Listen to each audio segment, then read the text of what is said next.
So we're back. And of course, ironically, technology decides to fail us this morning. And when I'm talking about reproductive immunology, all of a sudden, I have my own immune system under attack. So I apologize in advance if I am going to cough and perhaps sneeze, or maybe even lose my voice throughout this session, but I will do my very best. Let me know, peeps on Facebook, that you guys can hear me now, because we had a little bit of an interruption, and also Instagram. Let me know if you guys can hear me, and we'll get straight into it. Tina's back. Well done, darling. Thank you for letting me know. I was like, oh my God, sound is not working. But we managed. We managed to make it work. And my question to you this morning is, would you like to know if it could be your immune system that is stopping you from taking home a healthy baby? And if so, would you like to know what it is that you need to do about it? I imagine that you're listening to this conversation today on another one of our Ask Gabriela Rosa live episodes because you want to know the answer to those questions. So if that's the case, welcome. I'm Gabriela Rosa.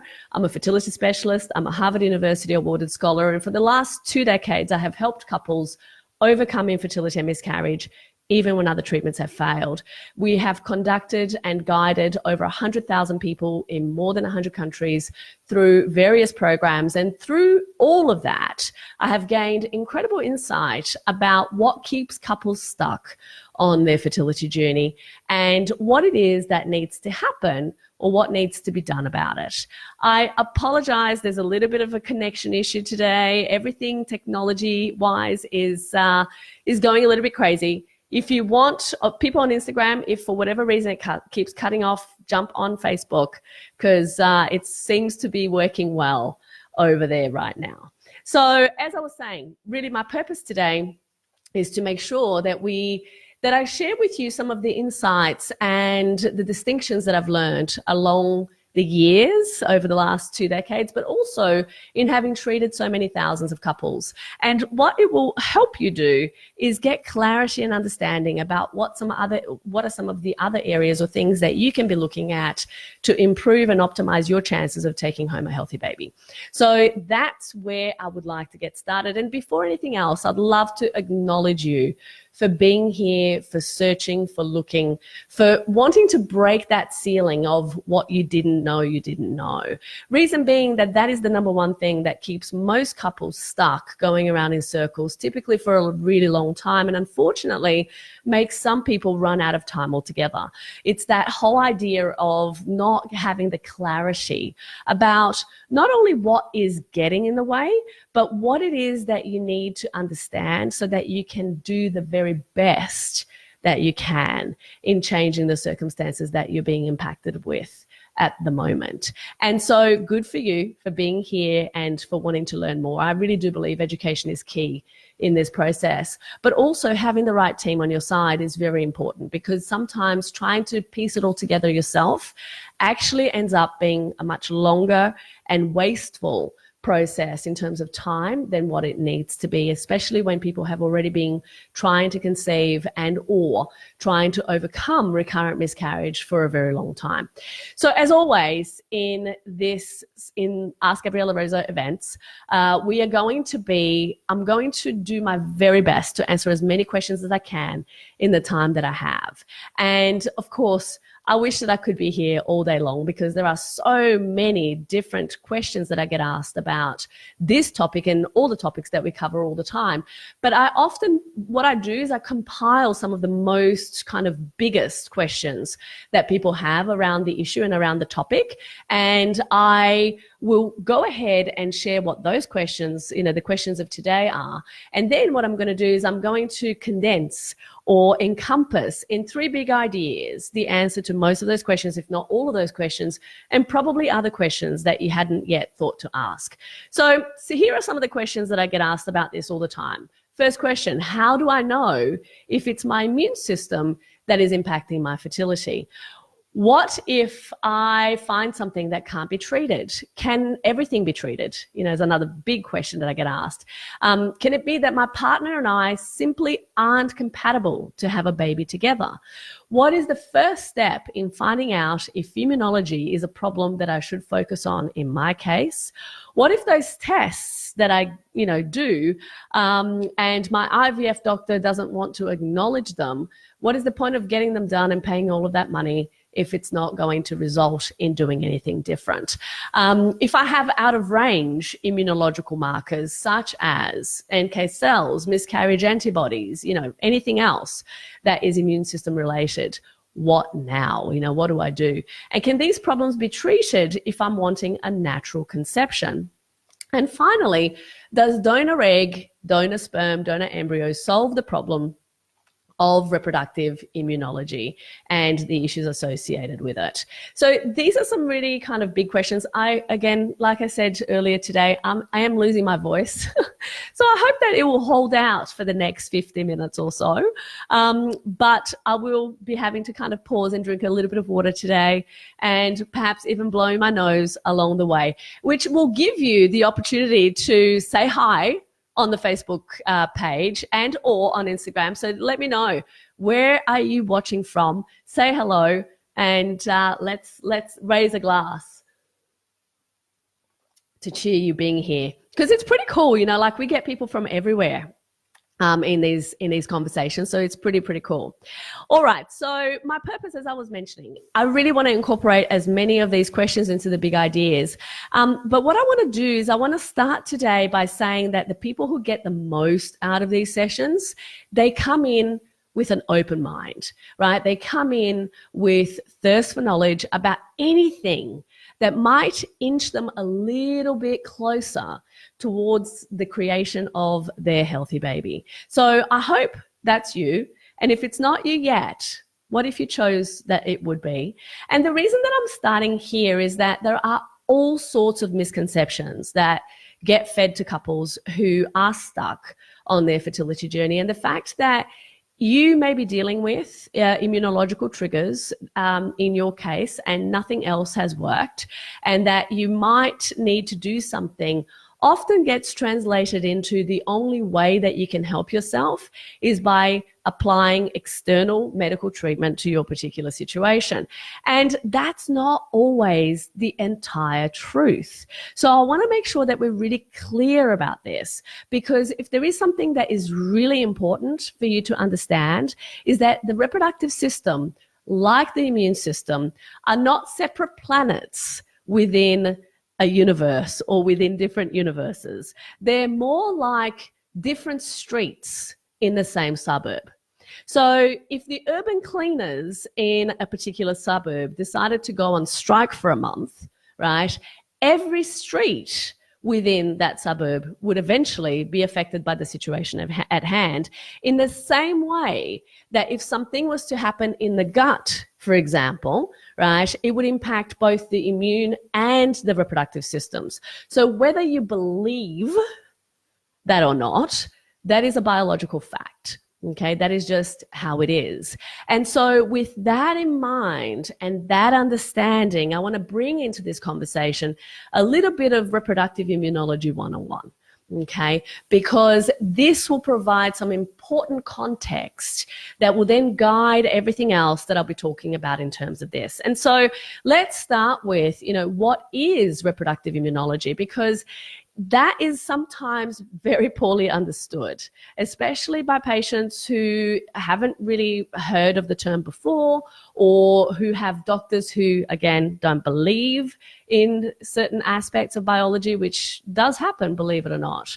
And so, the understanding this piece is really important on this journey.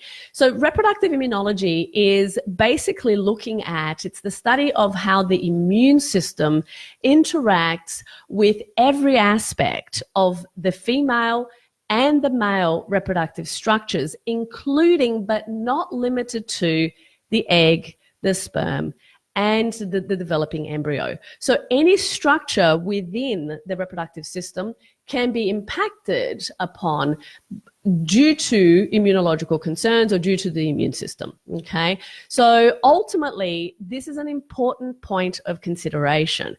And here's why. And let me explain how this sometimes can come about. You see, what happens is that in terms of one of the things that sometimes people don't even realize is that you can develop antibodies to your own eggs or to your own ovaries or to your own uterus or to your partner's sperm, or your partner can even develop antibodies to their own sperm. Typically that's due to trauma, right? Because of trauma in those systems will definitely cause problems. Infections can also cause problems there.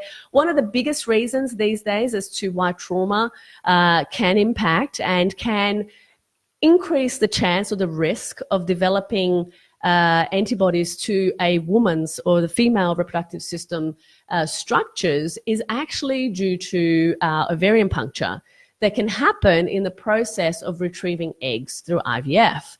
So here's what happens. It follows that, if you actually do have IVF, that you're more likely to then have antibodies developing to your own ovaries, to your own eggs, to your own reproductive structures.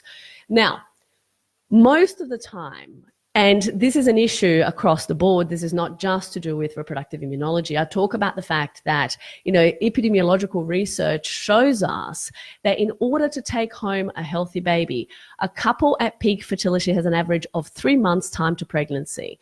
And ultimately, it's have sex, get pregnant, have a baby, done. We're no longer having this conversation. When this doesn't happen, we then need to start exploring what could be getting in the way. And typically, those are the obstacles to optimum fertility, or as I refer to them as minor factors.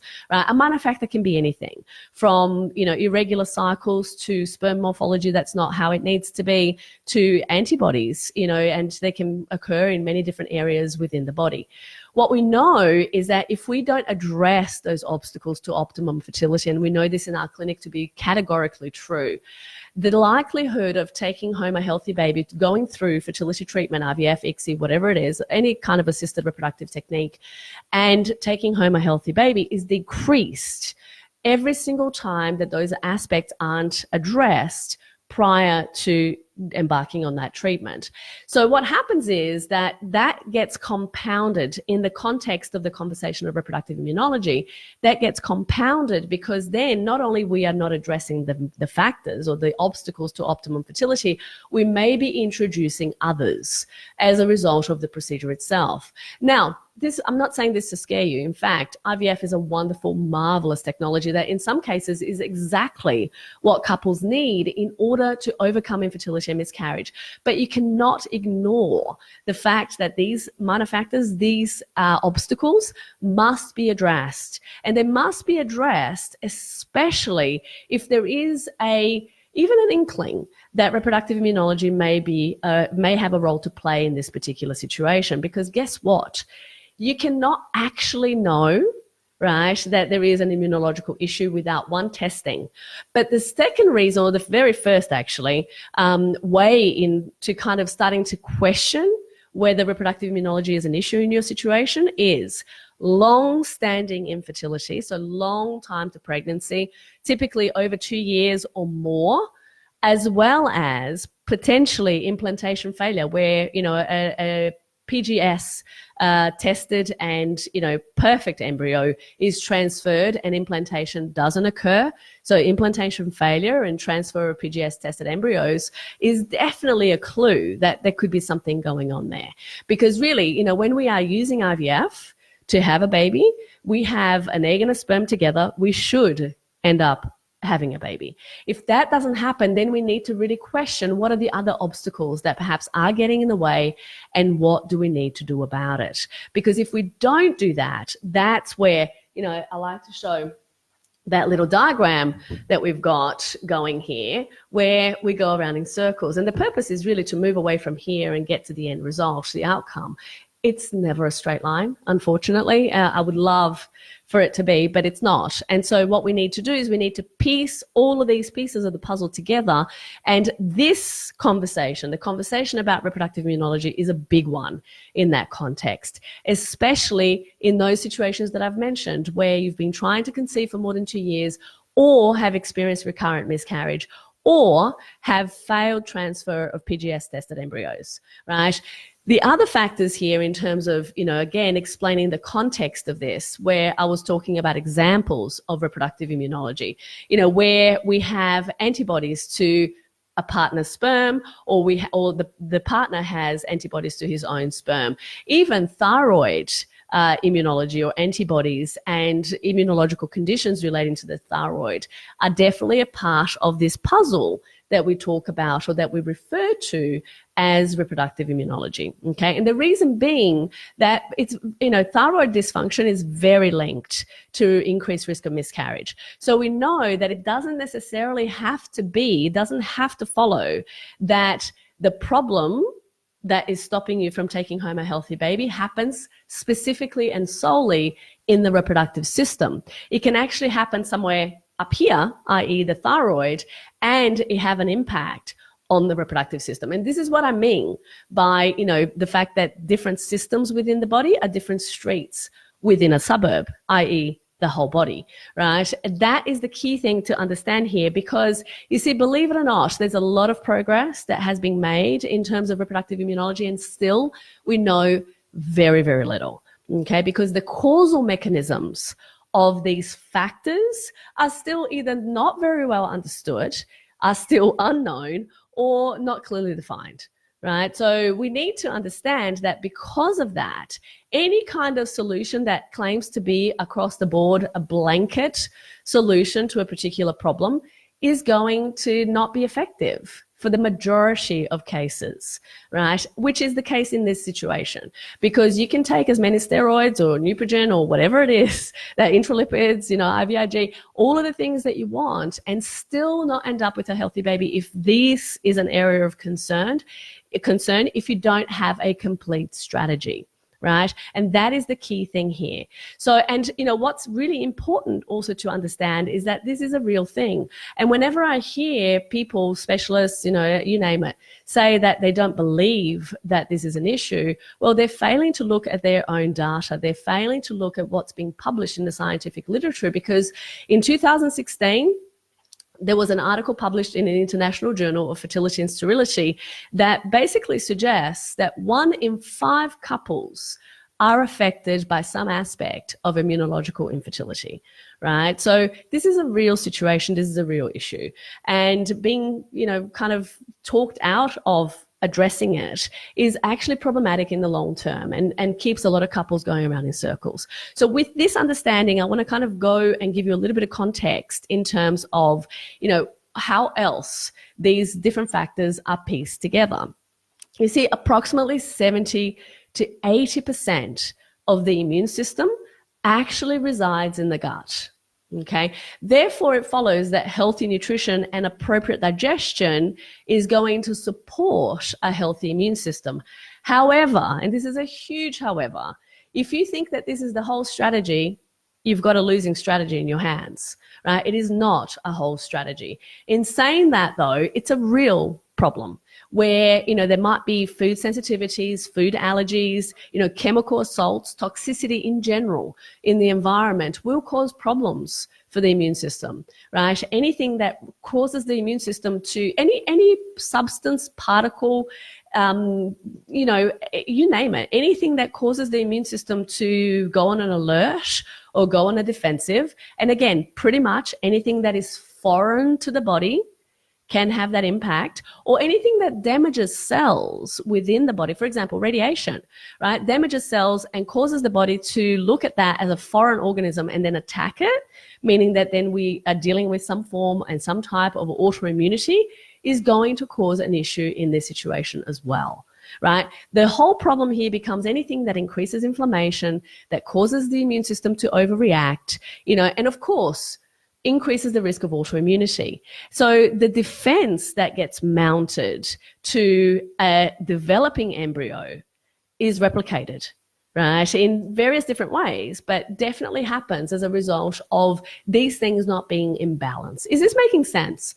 Let me know. I'd love to know in the comments on Facebook, on Instagram. Give me some love, give me some likes. Let me know that you guys are following this, because this is really the kind of the foundation, the crux of the big picture that we need to look at in terms of, I like to talk in terms of concepts, you see, because what happens is when we understand a concept, we can think for ourselves, right? I can sit here and give you a whole list of things that you need to do and can do and whatever else. We don't have the time for that. And I don't know the specifics of your situation yet. And so for me to do that would actually not be a service to you.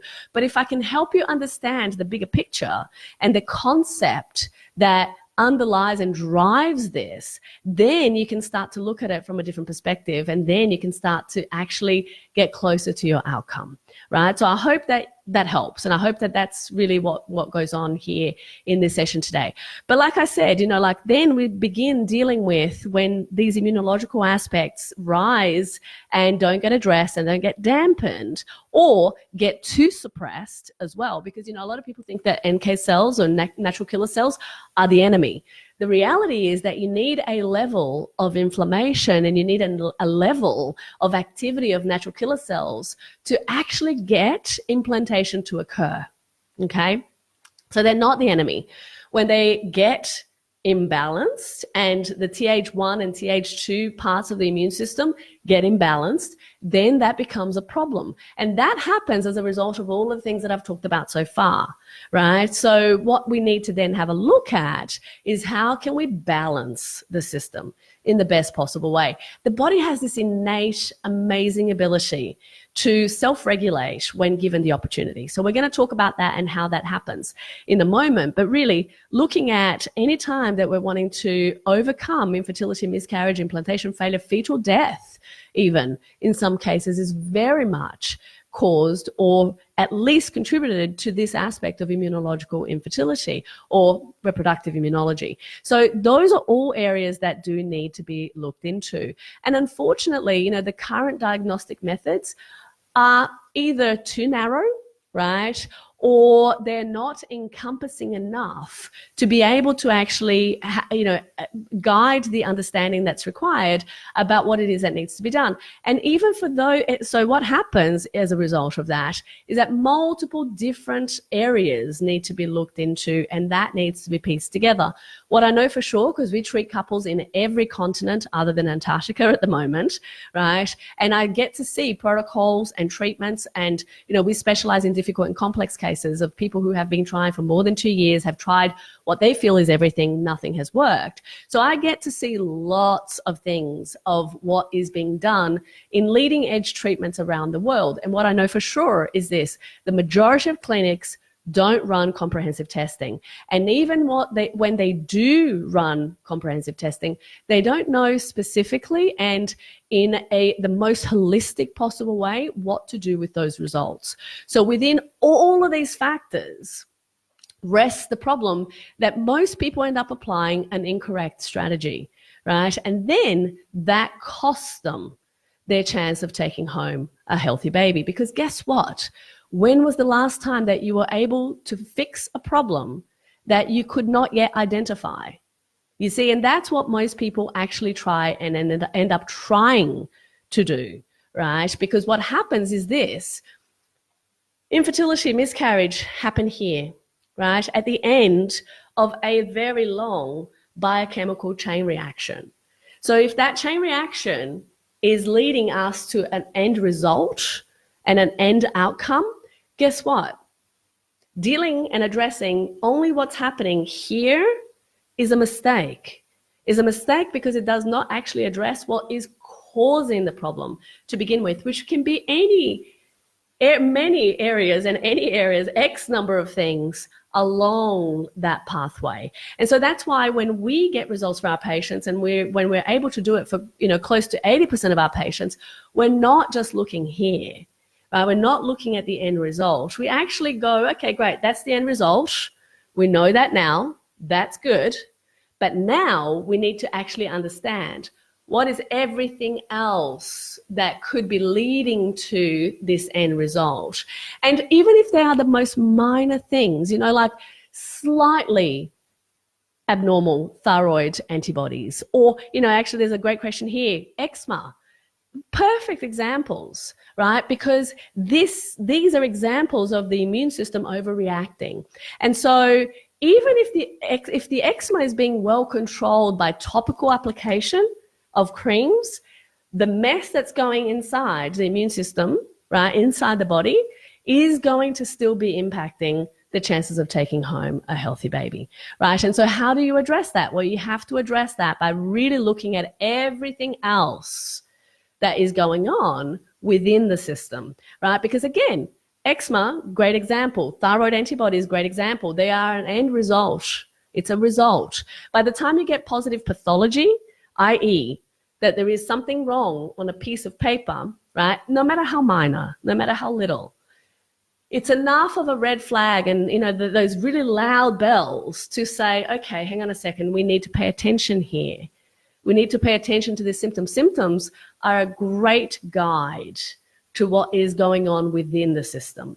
If there are symptoms that are externalizing themselves in any way, shape, or form, you have to question whether that could be immunological. For example, right? For example, I mean, food allergy symptoms, you know, food sensitivities, they present themselves in just examples, right?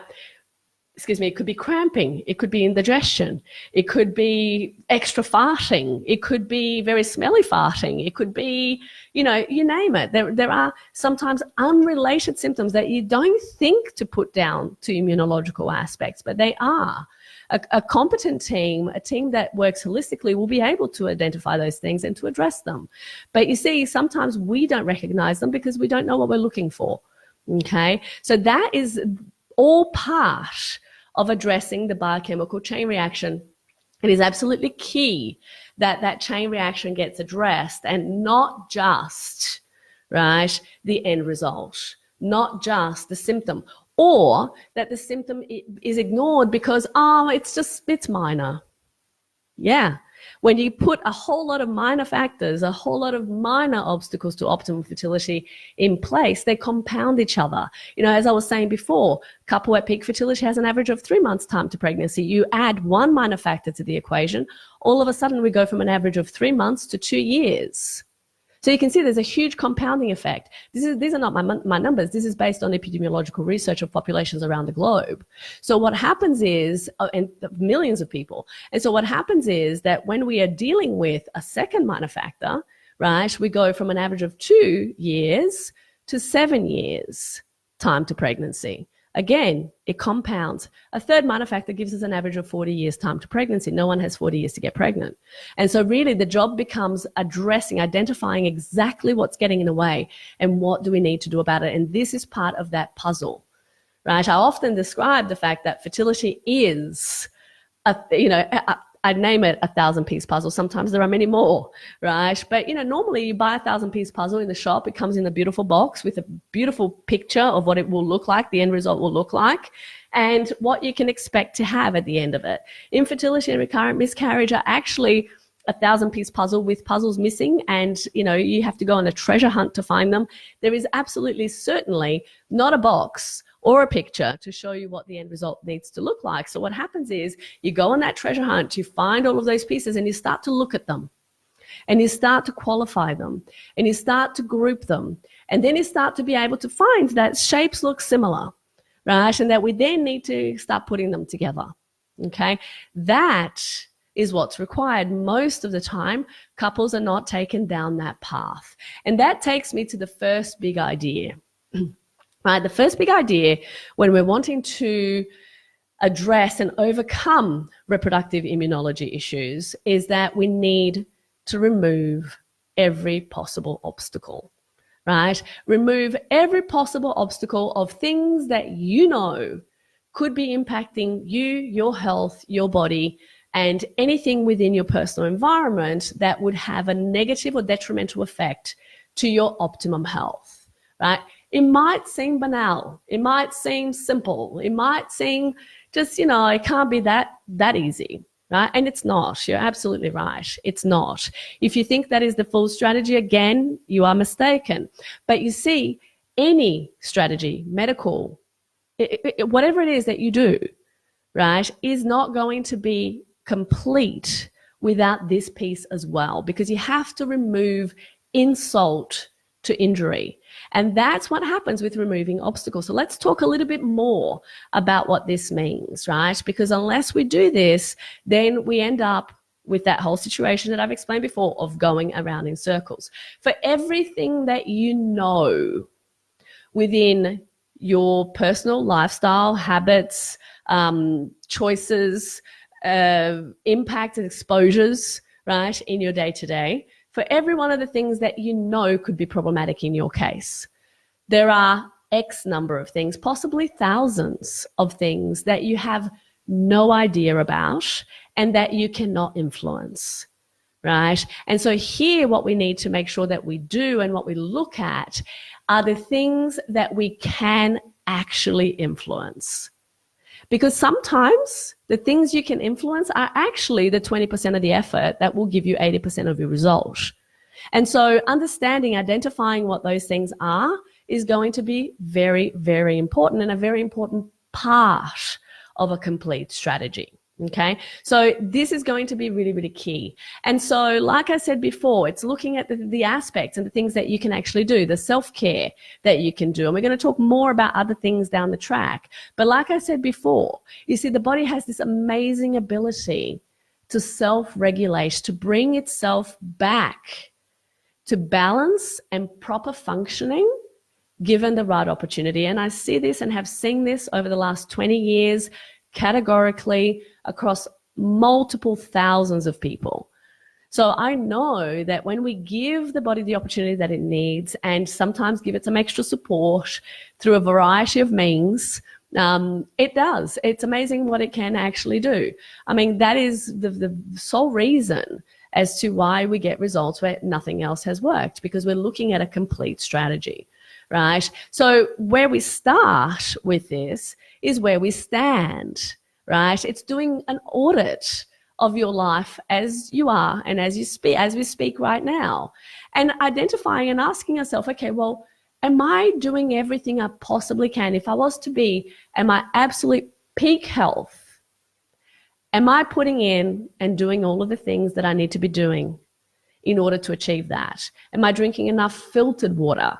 And pay very close attention. I'm not saying water. I'm saying filtered water. You see, in unfiltered water, I'm not even concerned about the bugs, even though the bugs will definitely cause an immunological trigger, right? But the chemicals are going to be even worse because they bioaccumulate and then they change the way that the cells look, they change the way the biochemistry works, and all of a sudden we have an immunological mounting of defense that goes on, right? So it's a simple aspect, but it's such an important one that most people completely ignore, or they apply, again, the wrong strategy in terms of this, right? They go and they get one of those jug filter things that are, one, ineffective, two, are in plastic, which again cause and bring even more chemicals into the system. And then all of a sudden we're kind of trying to, deal with the problem that is causing a problem, and rather than fixing one. But looking at what are the obstacles that you can remove right now. I mean, one of the easiest things is looking at what are some allergens that perhaps you are consuming that you need to change. Gluten and dairy are generally very usual suspects in terms of this. Most of the time, people only realize this after they stop it for quite a period of time, and then they go back to having it and they realize that, oh, that wasn't good for me, right? And so looking at all of those factors is going to be crucial. It's going to be absolutely key if we are to change the circumstances and the situations that we're dealing with right now in your particular situation, right? It's absolutely vital and paramount that we look at what are all of the things and what can we do about them. Because if we don't do that, then we are adding to the system's burden as opposed to removing it, right? And this is not about becoming a hippie. This is about using and utilizing proven scientific methodology and results that are going to change what it is that's been happening for you, right? Sometimes it's about actually digging deeper. And this is what I was saying earlier about becoming even more open-minded about what are the things that you can actually take control of. Because for all of those things, like I said earlier, there is nothing else that you can actually do. There's a question here about, alkalized water. Well, the reality is that would be like amazing, right? But really a 0.5 micron filtration system, which is the thickness of the filtration, like a water filter that you need to buy. If you have ever done the Fertility Challenge, my event, the Fertility Challenge, in the Fertility Challenge group, in fact, the next Fertility Challenge is happening on January 8th. So if you haven't yet registered, make sure that you do. All you need to do is Google Fertility Challenge, Gabriela Rosa, it will come up, right? And then you go on and you register. And in there, I talk about water filter is one of the things that I talk about. There's a whole lot of other things that you can actually do. I'm going to run through some of these right now. But really, if you don't know about this, or if this is completely new to you, or if it's not new to you, but you haven't actually acted upon it yet, and you haven't actually done these things yet, absolutely make sure that you join me for the next one and that you begin. Right? Because doing that is going to help to remove those allergens and those immediate insults to the immune system that can be creating havoc in your ability to take home a healthy baby. Okay? We're not even talking about a healthy pregnancy. I mean, yes, it's wonderful. Wonderful to be able to get pregnant, but really what we want is to keep a healthy pregnancy to term and take home a healthy baby. Right? And that is really the ultimate outcome here. So in order to do that, let's make sure that we're doing all of the basics, remove the toxic foods, the processed foods, the things that are full of food additives, colorings, preservatives. All of those things are immunological insults, believe it or not.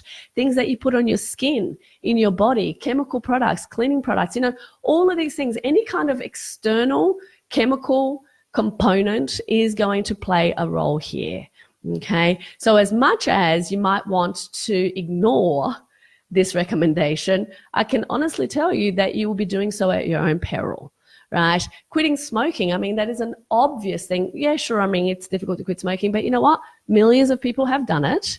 So in order to be able to actually give yourself the best possible chance, it is a vital step in the process. If you're a woman and you smoke or you are exposed to passive smoking from your partner, the chances of you going into menopause 5 years earlier, in fact, that is what happens. Women who are involved or are around exposed to passive smoking and or smoke themselves go into menopause 5 years earlier, right? And so this is just known information in the scientific evidence, but doesn't get shared or talked about enough, right? Men who, this is one of the reasons as to why men will develop sperm antibodies. Smoking is a big reason, right? And depending on the type of of sperm antibodies that you develop, what ends up happening is that you cannot then expect that without quitting smoking, you are ever going to actually decrease the rate, of those antibodies, the impact that they're having in the system, and to be able to take a healthy pregnancy to term. And sometimes there are lots of other things that need to be done in order to not only remove those chemicals, remove those substances that are going to be detrimental, dampen the effect that it's having on the immune system, and of course add the antioxidants and the nutrients and the things that have been stripped away from the body from that particular activity before we even start talking about the ability of having that sperm penetrate the egg and actually create an embryo that develops and takes home a healthy baby. I talk about fertility being a team sport for a reason. There is a reason as to why right now where you stand with your partner, you have not yet been able to take a healthy pregnancy to term. And that reason is that fertility is a combination of factors. And so with each partner, and in my egg quality talk, which you will only be able to see the replay, by the way, in the Gabriela Rosa fertility page when you go onto your computer. If you go under videos, you will actually see all of the replays for the past Gabriela Rosa events. But the egg quality one is one that I absolutely would recommend. If you don't understand how male fertility and the things that your male partner does in order to optimize your chances of taking home a healthy baby when egg quality is at stake, then that talk is definitely one that I would recommend and guide you back to, because you will then be able to get clarity as to why overcoming reproductive immunology, even when we're talking about miscarriage and not even just the ability to get pregnant, is so vital that it happens by taking two prospective parents into the equation, okay? So these things that we talk about, removing the allergens, removing the chemicals, removing the toxins, they can't just happen out of nowhere. I am not a fan of, liver detox kits and, all of these things, because often what ends up happening is that if you don't have the appropriate way in which to really enhance the body's detoxification, and most of those, kits that you buy online are definitely not going to cut it, right? Excuse me, I will have to cough. I can't believe it's the first time in this whole time that I've had to do that. I have been coughing incessantly. So this is good. This is my immune system kind of, reacting well to the external events and circumstances of this situation. But anyway, as I was saying, those liver detox kits that you buy, they're not actually, again, taking the whole system into the equation. And most people, they will do that and they will try to conceive. Well, guess what? It's akin to, let's say, for example, you kept your house closed, locked up with sheets, right? Covering all of the furniture for like 10 years, right? You've done that. And then all of a sudden one day you decide that, you've had a baby, and you decide that you are going to bring that baby into that house. It's finally time, to bring that baby into that house. But here's how you choose to do it. You actually bring the baby into the house. You put the baby in its bassinet on the floor, right? And then you proceed to get all of those sheets, remove them from the furniture and shake them, give them a good, nice shake inside the house with the baby on the floor. I know it's a horrible analogy, but it's one that I need you to have the image of in your mind. Does that make sense? Does that kind of, get you some clarity around what we're looking at here, right? When we're using detox kits. Like, that is not always the right approach. If you're going to do something, yes, of course, the lemon drink will be helpful, and eating well and removing. That's why I always talk about removing the obstacles first, right? Stop doing the things that you know are harmful. Stop doing the things that you know are detrimental. Like, if there is something to do, that would be the very first place to start, okay? And then, of course, get the guidance and the clarity that you need to know what else needs to be done. But that is the place that, if you're going to do it in the safest possible way, I do not recommend self-prescribing. I do not recommend that you go and find supplements and kits and this and that and whatever else, because that's not going to be in your best interest, okay? So I hope that makes sense. So, and of course, that it gives you some clarity.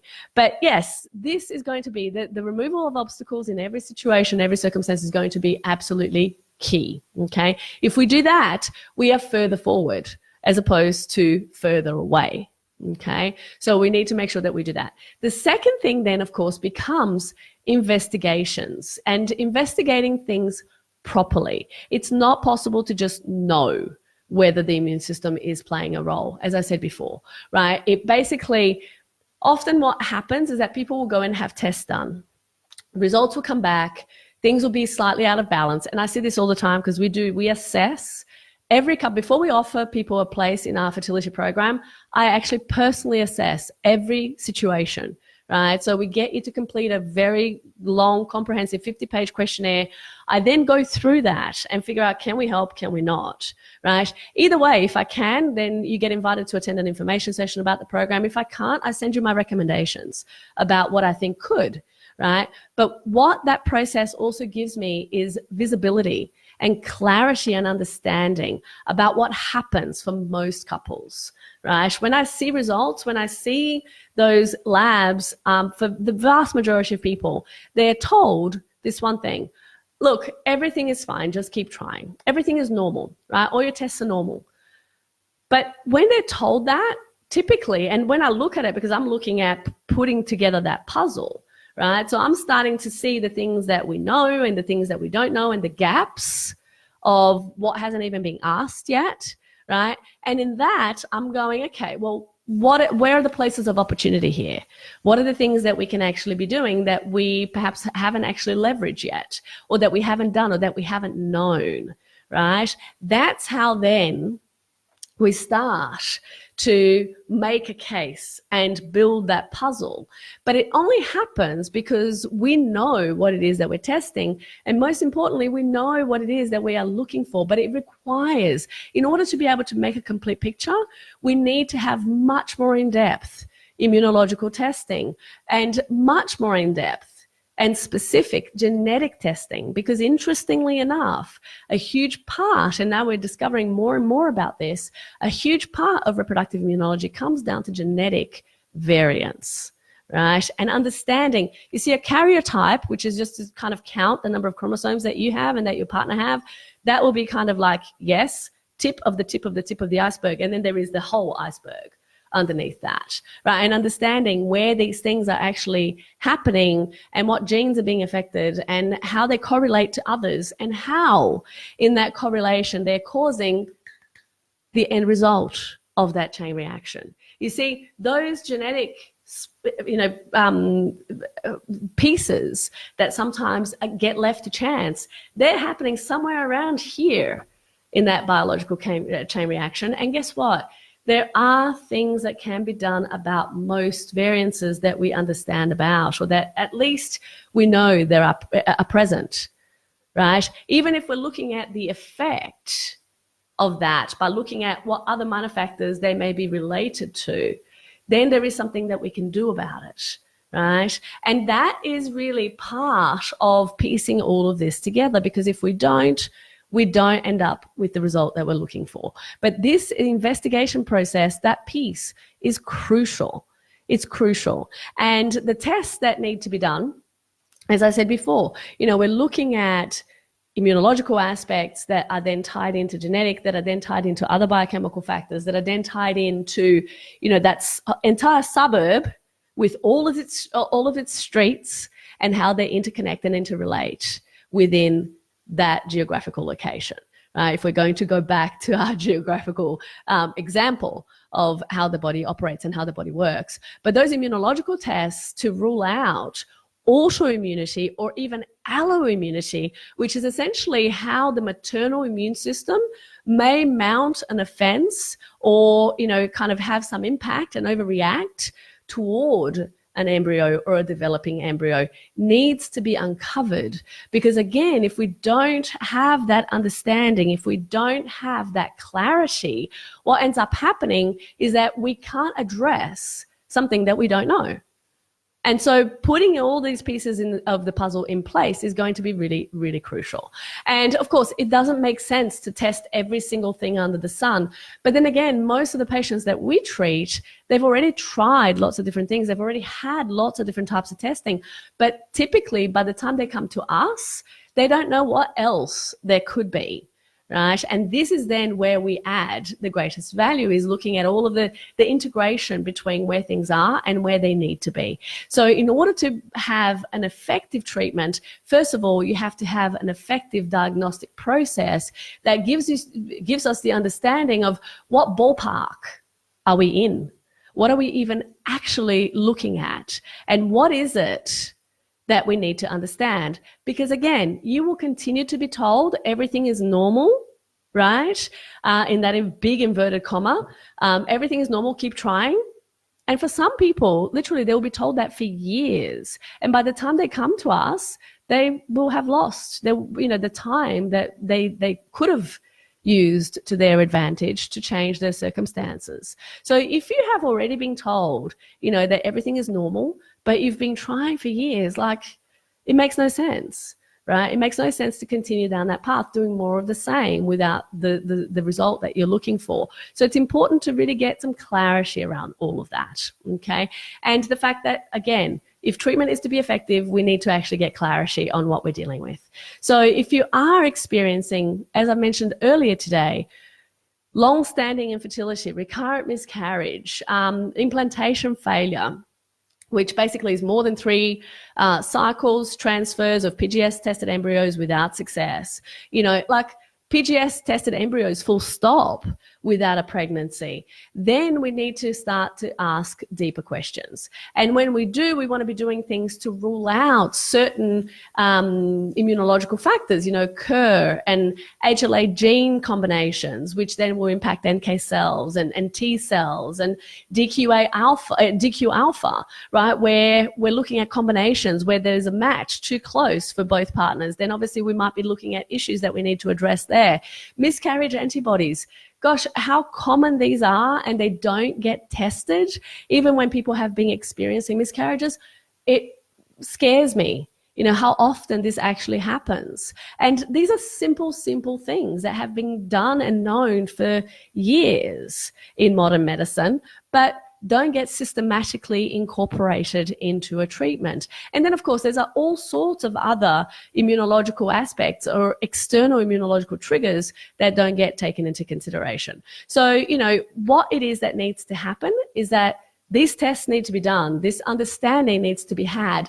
And you guessed it, it is not just the role of the female to get these tests done, because what happens is that in the mix and the incorporation of those two genetic cells, it lies a third factor, right? Which is what is created as a result of that, how those two cells interact to create a third, kind of like being or piece of this entire puzzle as well, that mediates immunological responses within the female reproductive system and within the female body. So in order to be able to give that embryo the best possible start, you cannot skip all of these steps. You cannot skip the biological chain reaction.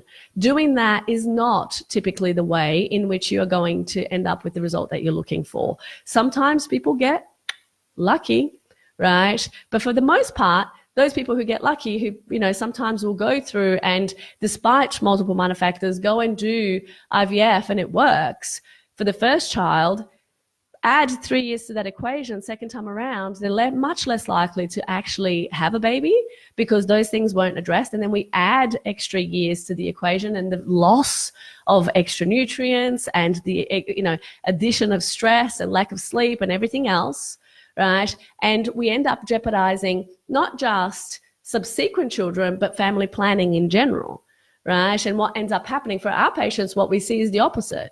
When you address the minor factors and, they have been extending a long extended time to pregnancy and the ability to have a healthy baby, when second time and third time around, it actually gets easier for our patients to conceive. We've proven this many, many times over.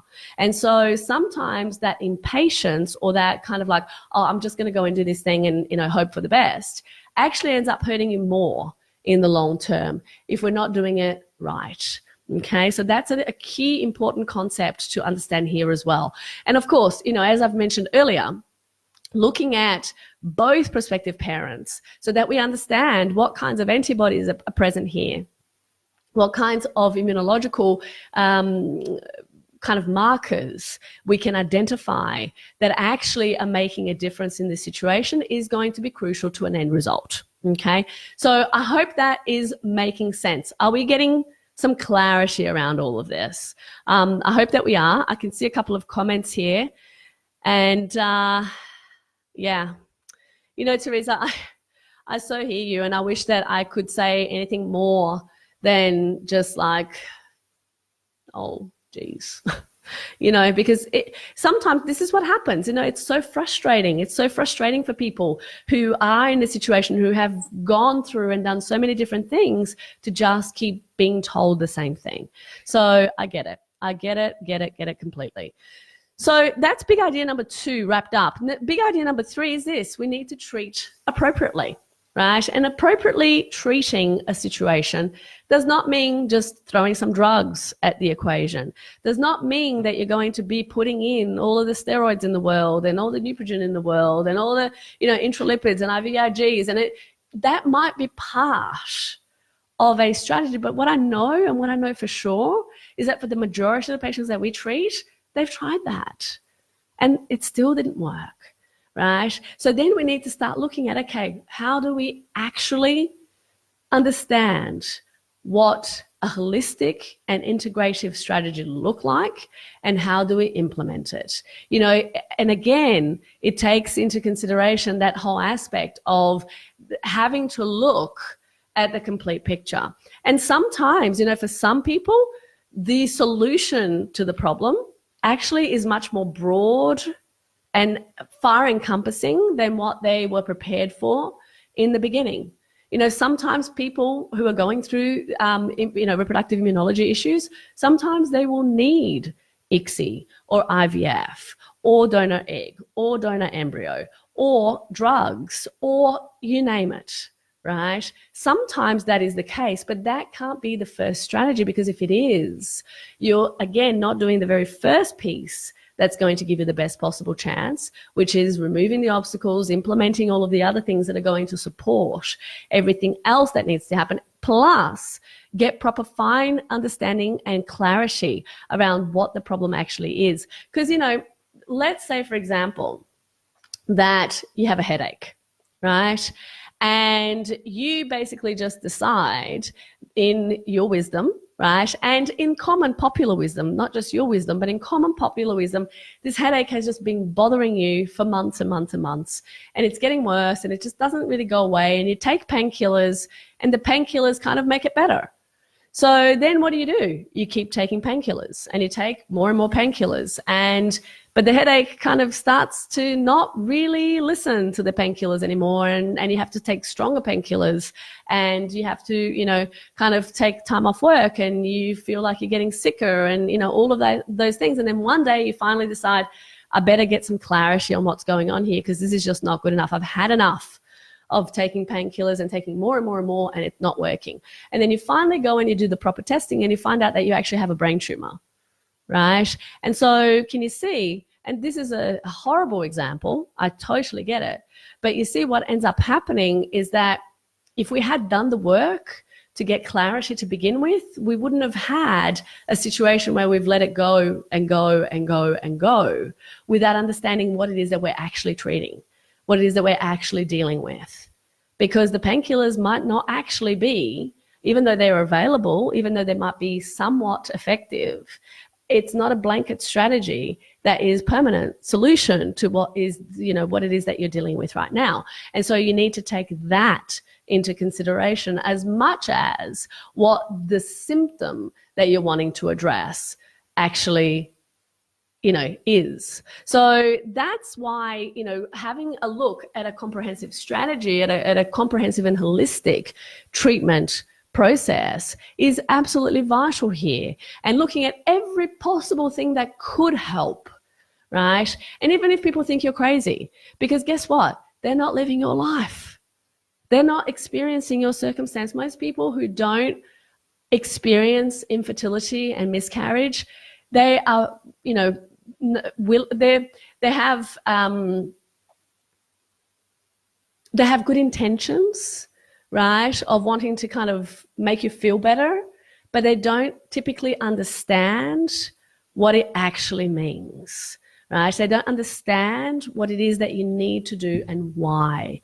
And so trying to, you know, reconcile all of that with people kind of, you know, not really on your team helping you to understand exactly what it is that you need to do is actually not in your best interest. So understanding all of that and putting together and doing everything you possibly can is the thing that helps you get closer to your outcome, not people trying to be well-meaning and, you know, let you off the hook. Because, you know, I can guarantee those cigarettes that you don't smoke, the alcoholic drinks that you don't have, the drugs that you don't take, right, are going to be getting you closer to the healthy baby of your dreams than further away. Even if your peer group is telling you otherwise, even if they're telling you that eating organic is a waste of time and having healthy food is really so boring and that, you know, you should be eating processed junk all the time, guess what?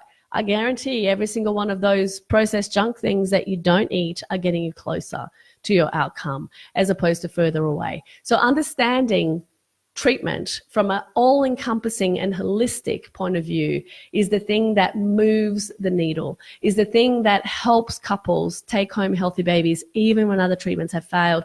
And like I said before, it is never going to be a either or type situation. It's going to be combining every possible thing you can, because for everything you know could be impacting your situation, there are a multitude that you don't know. And so doing your part is going to be a key aspect here. And if, again, you know, if we look at specifically what are the treatments, what are the things that need to happen, and we go back to our geographical example, you know, if you want to improve access to education or healthcare or, you know, anything in a particular suburb, you don't just go to one house to do that, right? Having that impact in one house might be helpful for that one household to understand what it is that they need to avoid, but it certainly doesn't inform the suburb about how to protect themselves from those issues. In this case, biological revamping, which is essentially what's required to create an effective treatment strategy when we're dealing with reproductive immunology, is the thing that is required. And so we need to be as open and as, all-inclusive as we possibly can. But that also has its challenges, because there are a million things that you could be doing. What we need to really be asking is, what is the 20% of the effort that's going to give us 80% of our result? And that is only something that a specialist team treating you can often guide you in your specific situation. Without that, the biggest mistake that couples make, Instagram is finishing. I forgot to say, sorry, Instagram. But anyway, the biggest mistake that most couples in this situation make is that they think that, they keep trying to find a solution on their own. They think that, what I said before, implementing a detox kit or some supplements or some diet or just getting rid of some household cleaning products is the whole strategy. Well, it isn't. It is part of a whole strategy.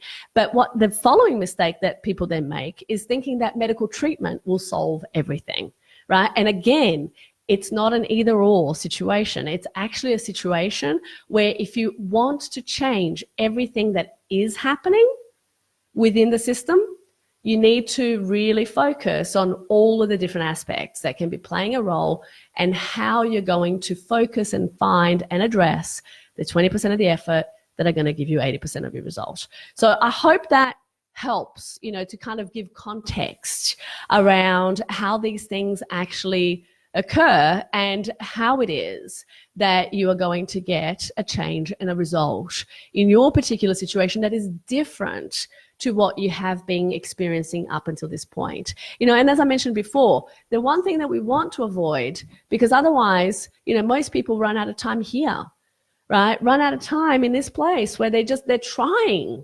but they're trying around in circles. We want to change that. We want to actually move, we want to move to here.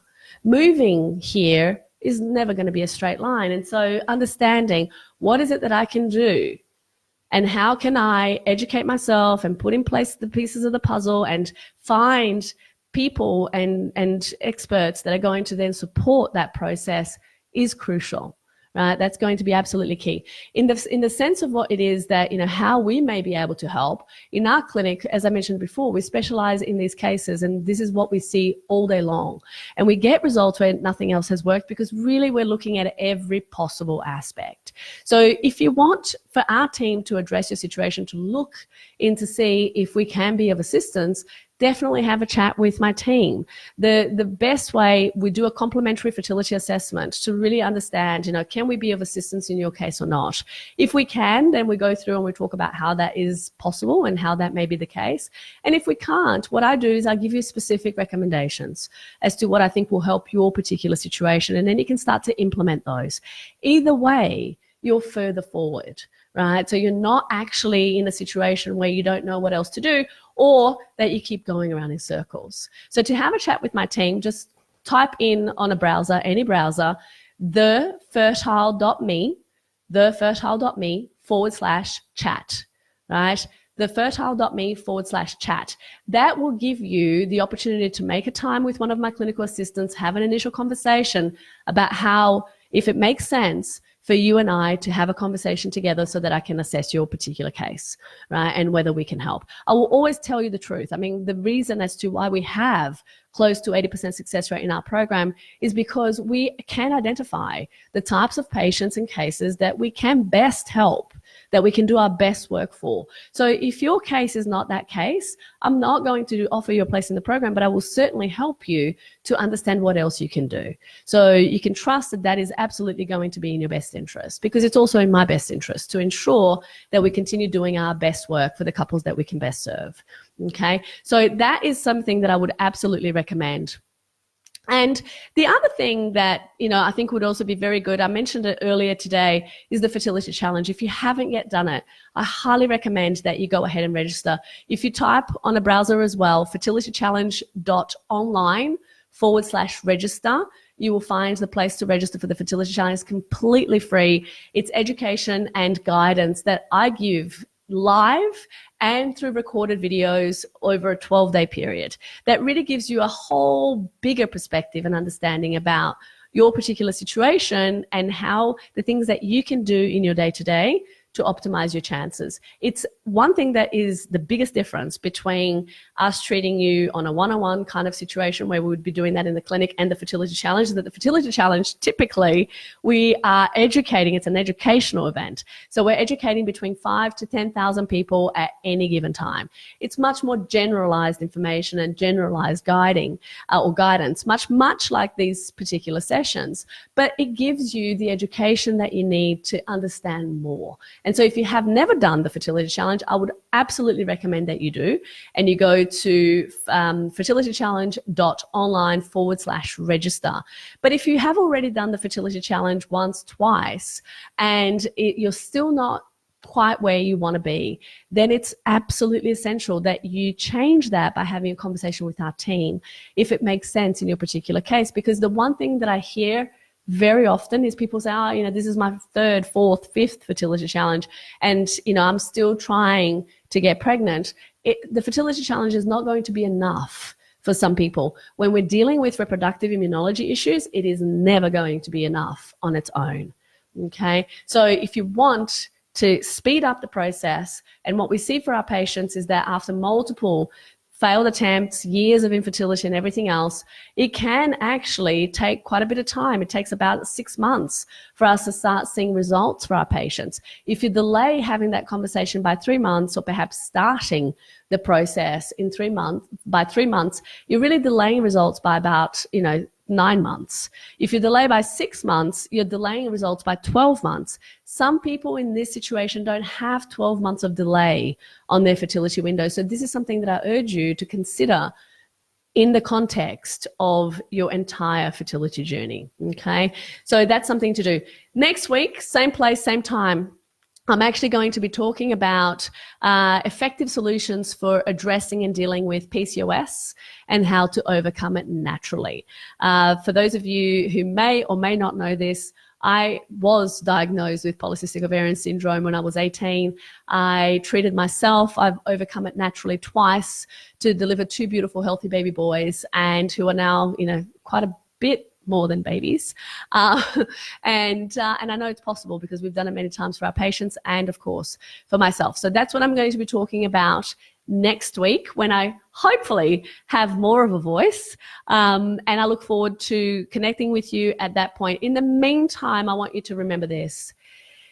Help yourself on your fertility journey, because you absolutely can do more than what you give yourself credit for. It is not about being perfect. The number of times that I hear from people that, they think that they need to be perfect, or that they hear from me that they need to be perfect, is a little bit crazy, actually, the number of times I hear that. But it's also untrue, because one thing I know for sure, you don't need to be perfect. You just need to do your best. And doing your best will very, very often be all that is required. So I hope that helps. I hope that you will join me next week again. And I hope that I get to talk with you and connect with you at some point on your journey. Until next time, bye for now. You've got this.